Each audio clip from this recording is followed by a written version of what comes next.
Salut, c'est Mathieu du blog Transformation Physique, un blog pour ceux qui veulent encore muscler et en bonne santé. Et bienvenue dans cette chronique Bibliothèque musclée. Et aujourd'hui, on va parler du livre HIIT. Mais avant, je t'invite à t'abonner, liker, partager cette vidéo et bien sûr à télécharger en description un e-book sur la prise de muscle et la perte de poids avec un programme de musculation et un calculateur de taux de masse grasse. Allez, c'est parti!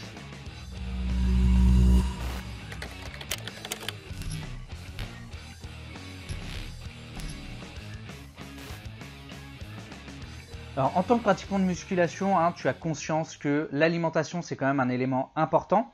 Et moi, je mange quand même assez bien, mais je ne prêtais pas forcément attention à tout ce qui était pesticides, etc. Et HIIT, ça a quand même été un peu un bouleversement pour moi au niveau de tout ce qui est perturbateur endocrinien, etc., etc. Il commence son livre, je vais te lire le début. Nous vivons dans une société toxique pour notre environnement, c'est un fait. Nourriture industrielle, pollution, stress et produits chimiques font partie de notre quotidien. À moins de vivre reclus dans un coin du monde où la nature est encore préservée de toute source de pollution, nous avons a priori aucune chance d'y échapper, mais nous pouvons limiter les dégâts pour notre santé. Ça fait quand même un peu froid dans le dos de commencer le bouquin comme ça. Le livre commence en parlant des perturbateurs endocriniens avec une interview du professeur Pierre-Marie Martin. Si tu ne sais pas ce que c'est qu'un perturbateur endocrinien, c'est une molécule en fait qui se met dans tes graisses et que tu peux pas évacuer entièrement. Et en fait, il va perturber ton système hormonal endocrinien et il va notamment perturber au niveau, provoquer peut-être des cancers, agir sur l'obésité, sur la fertilité et sur plein d'autres domaines. Donc c'est vraiment quelque chose d'assez assez important à prendre en compte. Et le souci, c'est qu'en fait, ces perturbateurs endocriniens sont partout. Et ils sont là, ils sont dans les campagnes, dans les villes. Je parlais de votre parti. Ils sont sur les réseaux sociaux. Le souci avec les perturbateurs endocriniens, c'est que ça se transmet aussi de la mère à l'enfant. Et des enfants naissent avec déjà dans leur organisme ces perturbateurs endocriniens. On va retrouver ces perturbateurs endocriniens dans tout ce qui est pesticides, engrais, plastiques, médicaments et dans les phytoœstrogènes. Donc dans le plastique, on va avoir une libération de bisphénol A ou de phtalate. On a aussi les mêmes choses avec les poils en téflon. Et c'est pas seulement l'homme qui est touché parce que ça se transmet dans toute la chaîne alimentaire en fait. En fait, ces perturbateurs endocriniens impactent vraiment toute la chaîne alimentaire parce qu'ils se retrouvent dans la nature. Par exemple, quand tu prends un médicament, tu assimiles pas forcément tout et il y a une partie qui est évacuée. Et les animaux qui sont du coup en contact avec ces perturbateurs endocriniens, eh bien, on s'aperçoit qu'il y a une féminisation des espèces, mais aussi des espèces qui deviennent stériles. Et en fait, ça s'incruste dans les graisses et c'est pour ça qu'il faut faire attention aussi pas mal à ces sources de nourriture.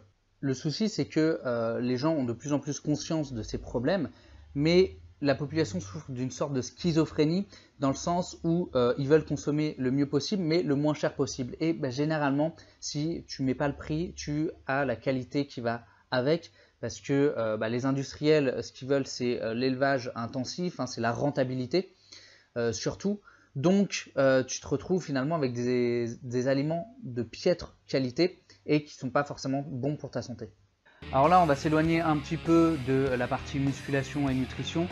Il y a toute une partie sur les abattoirs et qui je trouve quand même très intéressante. Il interviewe notamment Jean-Luc Daube qui a travaillé dans des associations de protection animale et qui a visité pendant 15 ans des abattoirs. Le témoignage de Jean-Luc Daube est vraiment poignant, il est vraiment même insoutenable à certains moments parce qu'il a vraiment été au cœur de ce monde très fermé des abattoirs. Il témoigne que les animaux sont souvent en fait frappés, on leur tord la queue, etc.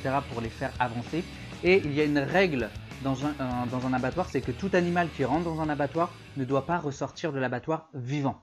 Donc il y a un service vétérinaire bien sûr dans les abattoirs qui a 3 missions. Donc déjà le côté sanitaire, la salubrité et la protection animale. Mais les 2 premiers objectifs sont privilégiés par rapport au 3e. Et bien sûr, il ne faut pas être trop strict non plus pour ne pas faire fuir les clients de l'abattoir et faire fermer l'abattoir finalement. Il y a aussi toute une partie sur les élevages intensifs, notamment sur les élevages intensifs où c'est vu un peu comme des camps de concentration pour animaux, où les animaux finissent par beaucoup meurent.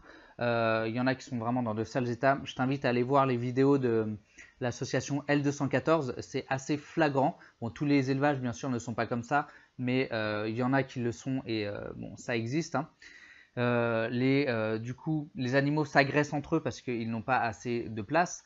Les poussins ont le bec coupé, certains meurent, hein, à cause de ça. Les porcelets par exemple ont les dents limées, et ont les queues coupées parce que sinon ils se les mordent, ils se les arrachent.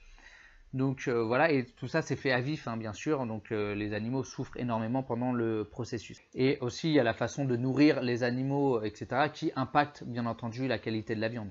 Ensuite, la deuxième partie du livre, il essaye d'expliquer un peu comment changer sa façon de s'alimenter en changeant sa cuisine et en donnant notamment des recettes, pas mal de recettes pour d'alimentation plus végétale, parce que Gilles Lartigot, hein, lui, il est vegan, il a une sacrée masse musculaire aussi, hein, mais bon, lui, il a été carnivore aussi pendant de nombreuses années. Et donc, il essaye d'aider un peu en donnant des vertus du miso, de vinaigre de cidre, du miel, etc., sur comment changer ses habitudes alimentaires et passer d'une alimentation carnée à une alimentation un peu plus végétale. Alors, si je dois te donner mon avis sur ce livre, franchement, je l'ai vraiment apprécié. Le discours de Gilles Lartigot change énormément de ce qu'on a l'habitude d'entendre, c'est-à-dire que lui, il te donne les informations et il te dit après, voilà, tu fais ce que tu veux avec. Il n'y a aucune notion de culpabilité là-dedans. Le problème des véganes et végétariens, c'est que dans leur discours, souvent, c'est voilà, si vous mangez des animaux, vous êtes un peu des tortionnaires certains ont des discours extrémistes en disant faut vous abattre. Est-ce que les mangeurs de viande méritent-ils de vivre, etc. Lui, il n'est pas du tout dans la culpabilité, il donne juste les infos et après c'est à nous de réfléchir en fonction de ce qu'on veut, de notre éthique, etc. De changer ou pas notre alimentation en fait. Donc voilà, et franchement ça fait du bien d'avoir un discours comme ça, pas culpabilisant, comme on peut voir un peu partout. C'est un bouquin qui est assez facile à lire. Alors le gros inconvénient par contre c'est que il couvre beaucoup de sujets et le souci c'est que il rentre en profondeur dans vraiment aucun des sujets. Donc ça c'est le gros point négatif. Voilà. J'espère que cette vidéo t'a plu. Si c'est le cas, n'hésite pas à liker, partager, commenter, à me suivre sur les réseaux sociaux. Et puis moi je te dis à la prochaine pour une nouvelle vidéo. Salut!